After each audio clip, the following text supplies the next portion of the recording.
Secretary Murdoch, I think you may have something that you'd like to clarify and perhaps table the document. Yes, Chair, if you don't mind, I've taken the opportunity, my office have taken the opportunity over the break just to get some further advice for the committee on that issue of the European list of airlines. We'll table that for you, and that makes it very clear that a number of the airlines we discussed are not on the European blacklist, including Garuda, but it does make clear those airlines which have been blacklisted in the European Union. And there are, to my knowledge, no airlines which are flying to Australia which appear on that list. Thank you very much. I'll table that with the committee. Thank you.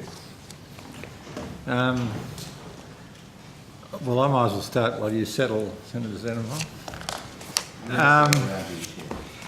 I want to go to Port Hedland. But before I do that, Mr. Rodwell, what does the Executive General Manager Projects and Engineering do? Senator Mark Rodwell, my role is responsible for the oversight and coordination of our capital program activities. We have sponsors who are the Executive General Managers for each of the project domains, and I work with those sponsors to actually deliver those projects. I also have responsibility for the oversight of our engineering areas, so specifically all of our navigation facilities that are scattered around Australia. So that's thank you very much for that. So tell me what Mr. Jason Harfield does.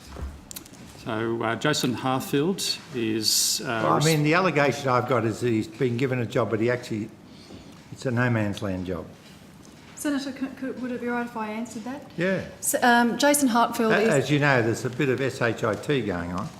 Thank you, Senator. Jason Hartfield is the Executive General Manager of Future Service Delivery.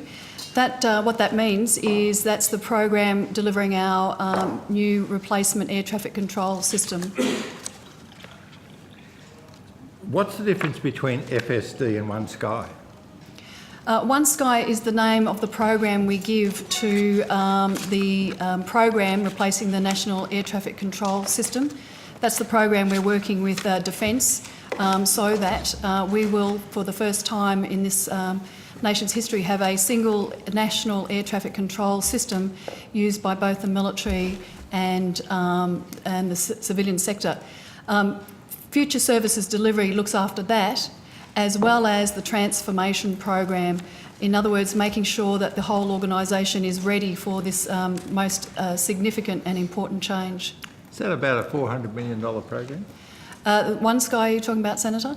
Okay, so that is the portion that is around about what is for air services. I don't mean to, I'm just a bit careful about giving the specific numbers because we're in negotiation with the preferred tenderer, but it's in that order. So do you use 457 visas? We have done, and we have some people on 475? 457. And could you give us the details of those on notice? On notice, yes. I mean, there was an allegation that some of those people are inappropriate. With the civil military airways transformation, how does FSD and One Sky sort of weld that together? Okay, so FSD is looking, as I said, after the program, which is called One Sky, the actual replacement of the system. This is what you call cutting to the chase, by the way. Yes. And it also, as I said, looks after making sure we're ready, because there's a number of other projects that have to be delivered.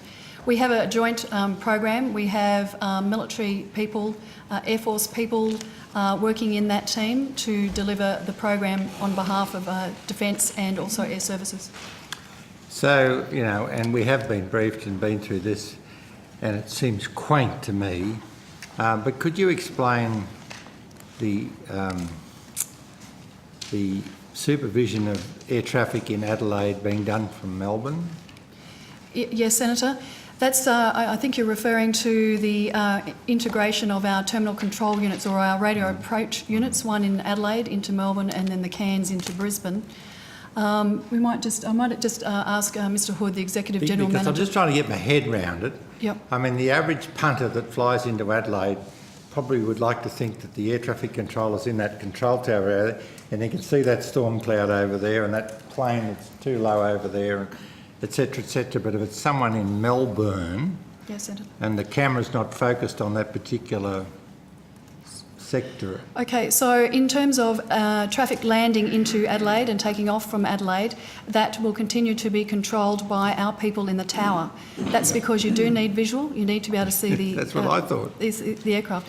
So where we're talking about is that intermediary stage of flight. It's beyond visual, and our controllers already use surveillance radar to do that.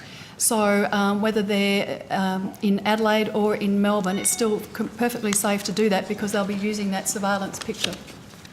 And is that why I think that in years to come, central business districts will be no need for them? Sorry, Senator? Nothing to do with air flying, but I mean modern technology. Why do you need to go to the CBD to do business? Don't answer. Don't answer. I want to go to Port Hedland. Yes, Senator. It seems to me that we've got some issues at Port Hedland. It seems to me that there's been some pressure.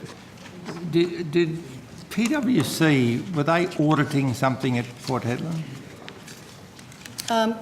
Senator, are you referring to PricewaterhouseCoopers? I am. Yes. And Mr Rodwell, I think you know all about it. So we have PricewaterhouseCoopers at the moment doing a review of all of the projects that sit within our capital program to identify whether there are any projects that we believe should have brought to the attention of the Public Works Committee that haven't done so.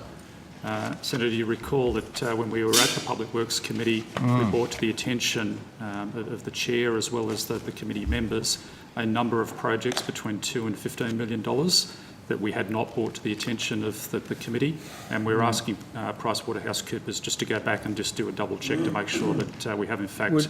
I mean, this is a bit sensitive, and obviously you've got a whistleblower. The allegation is that PwC have been told to go slow or not to put this issue, that Air Services really don't want a super close inspection of what's been going on at Port Hedland. And they're putting the ball in your court. Senator, I don't know anything of that. There's agreed terms of reference for PwC to conduct their review, and as far as I'm aware, they're on track to deliver the report. Senator, you're not talking about an internal audit matter? A combination of both? Right. Okay, so we also have PwC as our partner, if you like, to support the internal audit. And that doesn't represent a conflict? No, Senator, I don't believe so. Okay. And after we brought to the attention of the Public Works Committee those projects that we had not referred when we should have, I commissioned a separate audit around compliance with our obligations under Public Works Committee, because whilst I was confident that we had rectified the problem, I wanted assurance from our auditors to make sure that's the case, because I just wanted to have that extra assurance. I think it'd be fair to say you might have inherited a S sandwich. So the summary of what you're saying is that there have been some serious errors That's which correct, are Senator. being addressed. That's correct. There were some omissions, and I've brought that to the attention of the Public Works And Committee. did the people that make the omissions get shown the door or get a slap on the wrist? Senator, I think when we were talking about this, explained there were changes in staff, etc., and I believe that's how this happened. What we've done since is modified all our processes and our procedures about how we commence the project. So it's got very, very clearly what our obligations are there. We've also modified our board templates We have templates to put forward propositions to our board, and it clearly indicates now if it needs to get approval from the Public Works Committee. So the people that now work under you, which I think at an earlier briefing I told to grow up, they're no longer white-anting the place? Senator, we work together as a team. I think it's fair to say we will have robust discussion, and I think that's actually appropriate because at the end of the day, Bloody hell. yeah, That's why we're here. absolutely. So the prospect of anyone getting their credit card and going down to spend 30 grand at the Ottoman or somewhere, that's no longer possible. No, Senator. Why didn't someone get a bullet in the back of the head over that? Senator, that was, I have to say, that was before my time. What we have done, as you know, improved all the... Well, we've got much stricter controls in place to make sure that can't...